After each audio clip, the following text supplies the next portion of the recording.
Hi dear friends, welcome back to Alex E Academy. ഈ ഒരു ലെക്ചറിൽ CET 302 സ്ട്രക്ചറൽ അനാലിസിസ് 2ലെ ഫസ്റ്റ് മൊഡ്യൂളിലെ 7th ലെക്ചറാണ് നമ്മൾ ഡിസ്കസ് ചെയ്യുന്നത്. അപ്പോൾ ഈ വീഡിയോയിൽ നമ്മൾ പ്ലാസ്റ്റിക് അനാലിസിസ് സ്റ്റാർട്ട് ചെയ്യുകയാണ്. പ്ലാസ്റ്റിക് അനാലിസിസിൻ്റെ ഒരു ബേസിക് ഇൻട്രൊഡക്ഷനാണ് നമ്മൾ ഈ ഒരു ലെക്ചറിൽ ഉദ്ദേശിക്കുന്നത്. ഓക്കെ, അപ്പോൾ ഫസ്റ്റ് മൊഡ്യൂളിൽ സോഫാർ നമ്മൾ കംപ്ലീറ്റ് ചെയ്തേക്കുന്നത് ഈ ഒരു പോർഷനാണ്. Approximate method of analysis of multi storage ഫ്രെയിംസിൽ നമ്മൾ സബ്സ്റ്റിറ്റ്യൂട്ട് ഫ്രെയിം മെത്തേഡാണ് ഇതുവരെ ഡിസ്കസ് ചെയ്തത്. അതിൻ്റെ അകത്ത് വരുന്ന ഡിഫറെൻറ്റ് ലോഡിംഗ് കണ്ടീഷൻസും അതിൻ്റെ ന്യൂമറിക്കൽ പ്രോബ്ലംസൊക്കെയാണ് നമ്മൾ കവർ ചെയ്തിട്ടുള്ളത്. അപ്പോൾ ഇനി നമ്മൾ കവർ ചെയ്യാൻ പോകുന്നത് ഈ ഫസ്റ്റ് മൊഡ്യൂളിൽ പെൻഡിങ് ഉള്ള പ്ലാസ്റ്റിക് തിയറി, അതിൻ്റെ introduction, plastic in concept, plastic modulus, shape factor, distribution of moment, collapse mechanism, plastic analysis of beams, portal frames by equilibrium and mechanism method, single storey single bay frames only. ഇത്രയും ടോപ്പിക്സാണ് നമുക്ക് plastic തിയറിയിൽ cover ചെയ്യാനായിട്ടുള്ളത്. Okay, അപ്പോൾ നമുക്ക് start ചെയ്യാം. Plastic theory. അപ്പോൾ നമ്മൾ so far പഠിച്ചേക്കുന്ന ഒരു സ്ട്രെസ് സ്ട്രെയിൻ കർവാണ്. മൈൽഡ് സ്റ്റീൽ, അതായത് ഡക്റ്റൈൽ മെറ്റീരിയലിൻ്റെ ഒരു സ്ട്രെസ് സ്ട്രെയിൻ കർവാണ്. ഇതിൽ വൈ ആക്സിസിൽ നമുക്ക് സ്ട്രെയിൻ ആണ് വരുന്നത്, എക്സ് ആക്സിസിൽ സ്ട്രെയിൻ ആണ് വരുന്നത്, വൈ ആക്സിസിൽ സ്ട്രെസ്സ്, നമ്മുടെ FY സ്ട്രെസ്സ് ആണ് വരുന്നത്. ഇതാണ് നമ്മൾ ഇതുവരെ പഠിച്ചിട്ടുള്ള മൈൽഡ് സ്റ്റീലിൻ്റെ ആയിട്ടുള്ള ഒരു stress strain curve. Starting O എന്ന് പറയുന്ന പോയിൻ്റാണ്, അവിടെ നിന്ന് സ്റ്റാർട്ട് ചെയ്ത് A എന്ന് പറയുന്ന point, B, C, D, E, F, ഈ രീതിയിലാണ് നമ്മുടെ സ്ട്രെസ് സ്ട്രെയിൻ കർവ് പോകുന്നത്. ഇനി ഇത് കൂടാതെ നമ്മളിവിടെ ഒരു ഡോട്ടഡ് ലൈൻ വരച്ചിട്ടുണ്ട്. ഡോട്ടഡ് ലൈൻ റെപ്രസെൻ്റ് ചെയ്യുന്നത് നമ്മുടെ ഇമാജിനറി അല്ലെങ്കിൽ ട്രൂ സ്ട്രെസ് സ്ട്രെയിൻ കർവാണ്. അതായത് ഇവിടെ ബ്രേക്ക് ആകാതെ അതിൻ്റെ അൾട്ടിമേറ്റ് ലോഡിലേക്ക് എന്നുള്ള കൺസെപ്റ്റിലാണ് ഈ ഒരു ഡോട്ടഡ് ലൈൻ പോകുന്നത്. ഓക്കെ, നമുക്ക് അത് നോക്കണ്ട. ഇതിൻ്റെ അകത്ത് ഈ പറഞ്ഞോട്ട് കുറച്ച് പോയിൻറ്റ്സ് ഉണ്ട്. ഇതിൻ്റെ അകത്ത് A എന്ന് പറഞ്ഞാൽ പ്രൊപ്പോർഷണാലിറ്റി ലിമിറ്റാണ്. അപ്പോൾ O മുതൽ A വരെ ഹുക്സ് ലോ ഒബേ ചെയ്യും, അത് ലീനിയർ വേരിയേഷൻ ആയിരിക്കും. അതാണ് A എന്ന് പറയുന്ന പോയിൻറ്റ്. B എന്ന് പറഞ്ഞാൽ ഇലാസ്റ്റിക് ലിമിറ്റാണ്. അപ്പോൾ A to B അത് ചെറിയതായിട്ട് നോൺ ലീനിയർ ആയിരിക്കും. അല്ലെങ്കിൽ A കഴിയുമ്പോൾ തന്നെ അതിൻ്റെ ലീനിയാരിറ്റി പോയി ബാക്കി അങ്ങോട്ട് നോൺ ലീനിയർ ആയിട്ടാണ് വരുന്നത്. B എന്ന് പറഞ്ഞാൽ ഇലാസ്റ്റിക് ലിമിറ്റാണ്. ഇലാസ്റ്റിക് ലിമിറ്റ് എന്ന് പറയുമ്പോൾ ആ ഒരു ബിക്ക് മുമ്പ് അല്ലെങ്കിൽ B വരെ നമ്മൾ ആ ഒരു ലോഡ് റിമൂവ് ചെയ്താൽ ആ ഒബ്ജക്റ്റ് അല്ലെങ്കിൽ ഡിഫോം ചെയ്ത ആ ഒരു ഒബ്ജക്റ്റ് അതിൻ്റെ ഒറിജിനൽ പൊസിഷനിലേക്ക് തിരിച്ച് വരും. അടുത്തത് C എന്ന് പറഞ്ഞു കഴിഞ്ഞാൽ ഈൽഡ് പോയിൻ്റാണ്. C' എന്ന് പറഞ്ഞാൽ ലോവർ ഈൽഡ് പോയിൻ്റാണ്. ഇതാണ് സിയുടെ തൊട്ട് താഴെയായിട്ട് ഒരു ലോവർ ഈൽഡ് പോയിൻ്റും ഉണ്ട്. ഓക്കെ, ഇനി നമുക്ക് വരുന്നത് Eയും Fഉം ആണ്. E എന്ന് വെച്ചാൽ അൾട്ടിമേറ്റ് സ്ട്രെങ്തും F എന്ന് വെച്ചാൽ റപ്ചറുമാണ്. ഇതാണ് E. അപ്പോൾ സ്ട്രെസ് സ്ട്രെയിൻ കർവിലെ ഏറ്റവും മാക്സിമം സ്ട്രെസ് വരുന്ന പോയിൻ്റാണ് E. അതാണ് അൾട്ടിമേറ്റ് സ്ട്രെസ്സ്. അതിനുശേഷം കുറച്ചുകൂടി ലോഡ് ഇൻക്രീസ് ചെയ്ത് കഴിയുമ്പോഴത്തേക്കും റപ്ചർ, ഫെയിലിയർ സംഭവിക്കും. അതാണ് F. ഓക്കെ, ഇനി താഴെ നമ്മൾ കുറച്ച് പോയിൻറ്റ്സ് നൊട്ടേറ്റ് ചെയ്തിട്ടുണ്ട്. O മുതൽ A വരെയുള്ളതിനെ നമ്മൾ 1 എന്ന് നൊട്ടേറ്റ് ചെയ്തു, ബിയിലേക്കുള്ളതിനെ 2 എന്ന് നൊട്ടേറ്റ് ചെയ്തു, D എന്ന് പറയുമ്പോൾ 3 നൊട്ടേറ്റ് ചെയ്തു, E എന്ന് പറഞ്ഞ പോയിൻ്റ് എന്ന് വെച്ചാൽ കറസ്പോണ്ടിങ് സ്ട്രെയിൻ ആണ് ഉദ്ദേശിക്കുന്നത്. Aന് കറസ്പോണ്ടിങ് ആയിട്ടുള്ള സ്ട്രെയിനെ 1 എന്നാണ് മാർക്ക് ചെയ്തേക്കുന്നത്, Bന് കറസ്പോണ്ടിങ് ആയിട്ട് 2, Dന് കറസ്പോണ്ടിങ് ആയിട്ടുള്ള സ്ട്രെയിൻ 3, Eന് കറസ്പോണ്ടിങ് ആയിട്ടുള്ള 4, Fന് കറസ്പോണ്ടിങ് ആയിട്ടുള്ള 5. ഓക്കെ, ഇനി നമ്മുടെ ഈ ഫിഗറിൽ 0, 1, ഇത് 0, ഇത് 1, ഇതുവരെയുള്ളതിനെ നമ്മൾ ലീനിയർ ഡീഫോമേഷൻ എന്ന് പറയും. അവിടെ പ്ലാസ്റ്റിക് ലീനിയർ റീജിയനാണ്, ഇലാസ്റ്റിക് റീജിയനാണ്. അപ്പോൾ അതിനെ നമ്മൾ ലീനിയർ ഡീഫോമേഷൻ എന്ന് പറയും. അവിടുത്തെ സ്ട്രെസ് സ്ട്രെയിൻ കർവ് ലീനിയർ ആയിട്ടാണ് വരുന്നത്. ഓക്കെ, അടുത്തത് 0 to 2, ഈ റീജിയൻ 0 മുതൽ 2 വരെയുള്ള ഈ ഒരു റീജിയൻ, ഇത് ഇലാസ്റ്റിക് റീജിയൻ എന്നാണ് പറയുന്നത്. ഹുക്സ് ലോ ഒബേ ചെയ്യുന്ന സ്ട്രെസ് സ്ട്രെയിൻ കർവിലെ റീജിയൻ. അടുത്തത് 2 to 3 എന്ന് പറഞ്ഞാൽ പെർഫെക്റ്റ് പ്ലാസ്റ്റിക് ഈൽഡിംഗ് ആണ്. 2 to 3 നമുക്ക് ഈ ഫിഗർ നോക്കിയാൽ തന്നെ അറിയാം. 2 മുതൽ 3 വരെയുള്ള ഈ ഒരു റീജിയൻ, ഇതിൻ്റെ പ്രത്യേകത സ്ട്രെസ് സ്ട്രെയിൻ കർവ് ഹൊറിസോണ്ടലാണ്, അതായത് പെർഫെക്റ്റ് ആയിട്ട് അവിടെ ഒരു ഈൽഡിങ് സംഭവിക്കുന്നുണ്ട്. അടുത്ത 3 to 4 നമ്മൾ സ്ട്രെയിൻ ഹാർഡനിങ് എന്ന് പറയും. 3 മുതൽ 4 വരെയുള്ള ഈ റീജിയനെ സ്ട്രെയിൻ ഹാർഡനിങ് എന്ന് പറയും. അടുത്തത് 4 to 5 നെക്കിങ്, ഫെയിലിയറിന് മുമ്പുള്ള നെക്കിങ് റീജിയനാണ് ഈ 4 to 5 എന്ന് പറയുന്ന റീജിയൻ. അപ്പോൾ ഇതാണ് നമ്മൾ ടിപ്പിക്കലി പഠിച്ചേക്കുന്ന നമ്മുടെ മൈൽഡ് സ്റ്റീലിൻ്റെ സ്ട്രെസ് സ്ട്രെയിൻ കർവ്. അത് ജസ്റ്റ് ഒരു ഇൻട്രൊഡക്ഷൻ പോയിൻ്റ് ഓഫ് വ്യൂവിൽ ഞാൻ പ്രസൻറ്റ് ചെയ്തേ ഉള്ളൂ. Now introduction to plastic theory.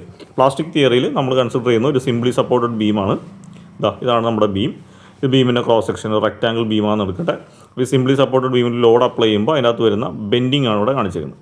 M എന്ന് പറഞ്ഞാൽ ബെൻഡിങ് മൊമെൻ്റ് ആയിരിക്കും അതിനകത്ത് വരുന്നത്. അപ്പോൾ let us consider a symmetrical section about both axis. Both ആക്സിസിന് സിമെട്രിക്കലായിട്ടുള്ള ഒരു സെക്ഷനാണ് ഞാൻ എടുത്തേക്കുന്നത്. അപ്പോൾ ഇവിടെ നമ്മളൊരു റെക്റ്റാങ്കുലർ ബീമാണ് എടുത്തേക്കുന്നത്. അതിൻ്റെ ഡെപ്ത് ഡി, ബ്രെഡ്ത്ത് ബി. ഇത് രണ്ട് ആക്സിസിനും സിമെട്രിക്കലാണ്. എക്സ് ആക്സിസിനും വൈ ആക്സിസിനും സിമെട്രിക്കലായിട്ടുള്ള ഒരു ഒബ്ജക്റ്റാണ്. അപ്പോൾ നോർമലി അതിൻ്റെ ഇലാസ്റ്റിക് അനാലിസിസിൽ നമ്മൾ പഠിച്ചേക്കുന്ന സ്ട്രെയിൻ കർവാണിത്. അതിനകത്ത് എഫ് എന്ന് പറയുന്ന സ്ട്രെസ് ആയിരിക്കും വരുന്നത്. ഓക്കെ, കുറച്ചുകൂടി ലോഡ് ഇൻക്രീസ് ചെയ്ത് കഴിയുമ്പോഴത്തേക്കും അതിനകത്ത് ഉണ്ടാകുന്ന ഡീഫോർമേഷനാണിത്. ഈ രീതിയിലായിരിക്കും വരുന്നത്. ഫൈനലി കംപ്ലീറ്റ് ഫൈബറും ഈൽഡ് ചെയ്ത് കഴിയുമ്പോൾ ഇവിടെ നമുക്ക് ഇലാസ്റ്റിക്കാണ്, ഇവിടെ നമുക്ക് ഈൽഡിങ് സ്റ്റാർട്ട് ചെയ്യും. അതിൻ്റെ എല്ലാ ഫൈബറും ടോപ്പ് ടു ബോട്ടം എല്ലാ ഫൈബറും ഓരോ ഫൈബറും ഇതിൻ്റെ അകത്ത് ആ മെമ്പറിൻ്റെ ഓരോ ഫൈബറും ഈൽഡ് ചെയ്ത് കഴിയുമ്പോൾ നമുക്ക് കിട്ടുന്ന സ്ട്രെയിൻ ഡയഗ്രമാണിത്. ഇവിടെ കംപ്രസീവ് ആയിരിക്കും, ഇവിടെ ടെൻഷനും ആയിരിക്കും. അപ്പോൾ കംപ്ലീറ്റ് ബോഡി ഈ റെക്റ്റാങ്കുലർ ബോഡിയുടെ ടോപ്പ് പോർഷൻ ടോട്ടലി കംപ്രസീവും ബോട്ടം പോർഷൻ ടോട്ടലി ടെൻസൈൽ സ്ട്രെസ്സും ആയിരിക്കും എടുക്കുന്നത്. അപ്പോൾ ആ രീതിയിലുള്ള ഡയഗ്രമാണ് നമ്മൾ ഈ വരച്ചേക്കുന്നത്. Elastic theory. എന്താണ് elastic theory? Yield only on extreme fibre, that is top and bottom. അതായത് ഇലാസ്റ്റിക് തിയറിയെ ബേസ് ചെയ്ത് വരുമ്പോഴത്തേക്കും ടോപ്പിലും ബോട്ടത്തിലും മാത്രമായിരിക്കും, അല്ലെങ്കിൽ ടോപ്പ് ആൻഡ് ബോട്ടം ഫൈബറിൽ മാത്രമായിരിക്കും നമ്മൾ ഈൽഡിങ് സംഭവിക്കുന്നത്. പ്ലാസ്റ്റിക് തിയറിയിലേക്ക് വരുമ്പോൾ all the fibres R yielding. ആ ഒരു ബോഡിയിലെ കംപ്ലീറ്റ് ടോപ്പ് ടു ബോട്ടം എല്ലാ ഫൈബറിലും അതിൻ്റെ അകത്ത് ഈൽഡിങ് സംഭവിക്കും. There a moment developed is called plastic moment carrying capacity or simply plastic moment. It is notated by MP. Plastic തിയറിയിൽ ആ ഒരു ബോഡിയിലുള്ള ആ ഒരു മെറ്റീരിയലിൻ്റെ ബോഡിയിലുള്ള എല്ലാ ഫൈബേഴ്സും ഈൽഡ് ചെയ്യും. അങ്ങനെ ആ സമയത്ത് ഡെവലപ്പ് ചെയ്യുന്ന മൊമെൻറ്റിനെ നമ്മൾ പ്ലാസ്റ്റിക് മൊമെൻറ്റ് ക്യാരിയിങ് കപ്പാസിറ്റി അല്ലെങ്കിൽ സിംപ്ലി പ്ലാസ്റ്റിക് മൊമെൻ്റ് എന്ന് പറയും. നൊട്ടേറ്റ് ചെയ്യുന്നത് MP ആയിട്ടാണ്. These developed a plastic hinge and it is free to rotate. അപ്പോൾ ആ രീതിയിൽ ആ ബോഡിയിലുള്ള എല്ലാ ഫൈബേഴ്സും ഈൽഡ് ചെയ്ത് കഴിയുമ്പോൾ അവിടെ നമുക്കൊരു പ്ലാസ്റ്റിക് ഹിഞ്ച് ഫോം ചെയ്യും. ആ പ്ലാസ്റ്റിക് ഹിഞ്ചിനെ വിത്ത് റെസ്പെക്ട് ടു ആ ബോഡിക്ക് റൊട്ടേറ്റ് ചെയ്യാൻ പറ്റും. ഈ രീതിയിലാണ് പ്ലാസ്റ്റിക് തിയറി നമ്മൾ പറയുന്നത്. ഇലാസ്റ്റിക് തിയറി വെച്ച് അല്ലെങ്കിൽ ഇലാസ്റ്റിക് അനാലിസിസ് എന്താണെന്ന് നോക്കാം. The behaviour of A structure within elastic zone. അപ്പോൾ ഒരു ബോഡി അല്ലെങ്കിൽ ഒരു മെറ്റീരിയലിൻ്റെ ഇലാസ്റ്റിക് ലിമിറ്റിന് അകത്ത് വെച്ചിട്ടുള്ള ആ സ്ട്രക്ചറിൻ്റെ ബിഹേവിയറിനെയാണ് നമ്മൾ ഇലാസ്റ്റിക് അനാലിസിസ് എന്ന് പറയുന്നത്. The stress in the structure do not exceed yield stress. അപ്പോൾ ഒരു ഒബ്ജക്റ്റിൻ്റെ അല്ലെങ്കിൽ ഒരു ബോഡിയുടെ ഈൽഡ് സ്ട്രെസ് FY ആണെങ്കിൽ ഇലാസ്റ്റിക് അനാലിസിസ് എന്ന് പറയുമ്പോൾ ഈ സ്ട്രെസ് ഒരിക്കലും എത്തില്ല. അതിന് മുമ്പായിരിക്കും നമ്മൾ ആ ബോഡിയുടെ അനാലിസിസ് അല്ലെങ്കിൽ ബിഹേവിയർ സ്റ്റഡി ചെയ്യുന്നത്. അപ്പോൾ ഇലാസ്റ്റിക് അനാലിസിസ് എന്ന് പറയുമ്പോൾ വിത്തിൻ ഇലാസ്റ്റിക് സോൺ ആയിരിക്കും നമ്മൾ അതിനെ സ്റ്റഡി ചെയ്യുന്നത്. അപ്പോൾ അതിൻ്റെ ഇലാസ്റ്റിക് ലിമിറ്റായ ഈൽഡ് സ്ട്രെസ് FY എന്ന് പറഞ്ഞാൽ ഈൽഡ് സ്ട്രെസ്സാണ്. ഈൽഡ് സ്ട്രെസ്സിനേക്കാളും താഴെ ആയിരിക്കും നമ്മൾ ആ ഒരു ഒബ്ജക്റ്റിനെ സ്റ്റഡി ചെയ്യുന്നത്. ഈ രീതിയിലാണ് വരുന്നത്. ഇത് സ്ട്രെസ്സ്, ഇത് സ്ട്രെയിൻ ആണെങ്കിൽ ലീനിയർ ഇലാസ്റ്റിക് തിയറി എന്ന് പറയുമ്പോഴത്തേക്കും സ്ട്രെസ് സ്ട്രെയിൻ കർവ് ലീനിയർ ആയിട്ടായിരിക്കും പോകുന്നത്. ഇതാണ് ഈ ജോയിൻ്റി വരുന്നതാണ് ഈൽഡ് സ്ട്രെസ്. ഈൽഡ് സ്ട്രെസ്സിന് ശേഷം വരുന്നത് പ്ലാസ്റ്റിക് അനാലിസിസ് ആയിരിക്കും. അതിന് ശേഷം വരുന്നത് സ്ട്രെയിൻ ഹാർഡനിങ് ആയിരിക്കും. ഇപ്പോൾ ഇലാസ്റ്റിക് തിയറി എന്ന് പറയുമ്പോൾ ഈൽഡ് സ്ട്രെസ് എത്തൂല, അതിന് മുമ്പുള്ള ഈ ഒരു പോർഷൻ ആയിരിക്കും നമ്മൾ സ്റ്റഡി ചെയ്യുന്നത്. ഈൽഡ് സ്ട്രെസ് കഴിഞ്ഞിട്ട് നമ്മളതിനെ ആ ഒരു ഒബ്ജക്റ്റിനെ സ്ട്രെസ് ചെയ്തിട്ട് അതിൻ്റെ ബിഹേവിയർ സ്റ്റഡി ചെയ്യുകയാണെങ്കിൽ അതാണ് പ്ലാസ്റ്റിക് അനാലിസിസിൽ വരുന്നത്. അപ്പോൾ അടുത്തത് plastic analysis. The behaviour of the structure beyond plastic zone. Plastic zone കഴിഞ്ഞിട്ട് നമ്മൾ ആ ഒരു അതായത് ഈൽഡ് ചെയ്യാൻ തുടങ്ങുന്നതിന് ശേഷം നമ്മൾ ആ ഒരു ഒബ്ജക്റ്റിനെ സ്റ്റഡി ചെയ്യുവാണെങ്കിൽ അതാണ് plastic analysis. Stress in the structure exceeds yield stress. അപ്പോൾ ഇവിടെ നോക്കിയാൽ അറിയാം ഈൽഡ് സ്ട്രെസ്സിന് ശേഷമായിരിക്കും പ്ലാസ്റ്റിക് വരുന്നത്. അപ്പോൾ ഈൽഡ് സ്ട്രെസ് കഴിഞ്ഞിട്ടെന്ന് പറയുമ്പോൾ നമ്മളവിടെ കൺസിഡർ ചെയ്യുന്ന stress greater than yield stress ആയിരിക്കും. FIനേക്കാളും ഗ്രേറ്റർ ആയിട്ടുള്ള സ്ട്രെസ് ആയിരിക്കും പ്ലാസ്റ്റിക് അനാലിസിസിൽ നമ്മൾ കൺസിഡർ ചെയ്യുന്നത്. In elastic analysis, the structural analysis methods like slope deflection, moment distribution, etc. are dealing with analysis of the structure in elastic region. അപ്പോൾ നമ്മൾ പഠിച്ചിട്ടുള്ള slope deflection, moment distribution പോലത്തെ എല്ലാ മെത്തേഡും നമ്മൾ ഇലാസ്റ്റിക് അനാലിസിസ് വഴിയാണ് ചെയ്തേക്കുന്നത്. അതായത് നമ്മൾ ആ സ്ട്രക്ചറിനെ അല്ലെങ്കിൽ ആ ഒരു മെമ്പറിനെ ഇലാസ്റ്റിക് റീജിയനിലാണ് ആക്ച്വലി അതിനെ സ്റ്റഡി ചെയ്യുന്നത്. അതായത് ലോഡിങ്ങും അൺലോഡിങ്ങും ഒക്കെ ഇലാസ്റ്റിക് റീജിയൻ, വിത്തിൻ ഇലാസ്റ്റിക് റീജിയനാണ് നമ്മളതിനെ സ്റ്റഡി ചെയ്യുന്നത്. Designing on the basis of no yield anywhere in the structure. അതായത് ഇലാസ്റ്റിക് റീജിയനിലാണ് നമ്മൾ ആ ഒബ്ജക്റ്റിനെ സ്റ്റഡി ചെയ്യുന്നത്. അപ്പോൾ ഇലാസ്റ്റിക് അനാലിസിസ് എന്ന് പറയുമ്പോൾ നമ്മൾ ഒരു സ്ട്രക്ചറിനെ അല്ലെങ്കിൽ ഒരു മെമ്പറിനെ ഡിസൈൻ ചെയ്യുമ്പോൾ അതിനകത്ത് ഈൽഡ് വരുന്നില്ല. ഈൽഡിങ്ങിന് മുമ്പാണ് നമ്മൾ ആ സ്ട്രക്ചറിനെ ലോഡ് ചെയ്യുന്നതും അൺലോഡ് ചെയ്യുന്നതും ഒക്കെ. In plastic analysis calculate the load causing the complete collapse and then make sure that this load exceeds the largest applied load by an approximate margin. Plastic അനാലിസിസിലേക്ക് വരുമ്പോൾ നമ്മളവിടെ ആക്ച്വലി കാൽക്കുലേറ്റ് ചെയ്യുന്നതെന്ന് പറഞ്ഞാൽ collapse ലോഡാണ്. അതായത് complete yielding ഒക്കെ സംഭവിച്ച് എപ്പോഴാണോ ആ ഒരു മെറ്റീരിയൽ അല്ലെങ്കിൽ ആ ഒരു സ്ട്രക്ചർ കൊളാപ്സ് ചെയ്യുന്നത്, ആ ലോഡാണ് നമ്മൾ പ്ലാസ്റ്റിക് അനാലിസിസിൽ കാൽക്കുലേറ്റ് ചെയ്യുന്നത്. Theory of plastic analysis. The theory reveals that those part of a structure that has been stressed to the yield point cannot resist additional stress. അപ്പോൾ പ്ലാസ്റ്റിക് തിയറിയിൽ നമ്മൾ പറയുന്നത് സ്ട്രക്ചറിനെ നമ്മൾ സ്ട്രെസ് ചെയ്യുമ്പോൾ അതിൻ്റെ അകത്ത് അഡീഷണൽ സ്ട്രെസ് ഒന്നും എടുക്കാൻ പറ്റാത്ത ഒരു പോയിന്റിലേക്ക് എത്തും. ഓക്കെ, അപ്പോൾ നമ്മൾ പ്ലാസ്റ്റിക് തിയറിയിൽ നമ്മൾ ഒരു ഒബ്ജക്റ്റിനെ സ്ട്രെസ് ചെയ്യുമ്പോൾ അതിൻ്റെ ഏതെങ്കിലും ഒരു പോയിന്റ് എന്ത് ചെയ്യും, ഈൽഡ് പോയിന്റ് എത്തും. അപ്പോൾ ഈൽഡ് പോയിന്റ് എത്തിക്കഴിഞ്ഞാൽ അതിന് അഡീഷണലി സ്ട്രെസ് ഒന്നും എടുക്കാൻ പറ്റില്ല. അപ്പോൾ എന്ത് ചെയ്യും, instead an additional load or stress will be transferred to the another part of the structure where the stresses are below the yield stress and thus in the elastic range and able to resist the increased stresses.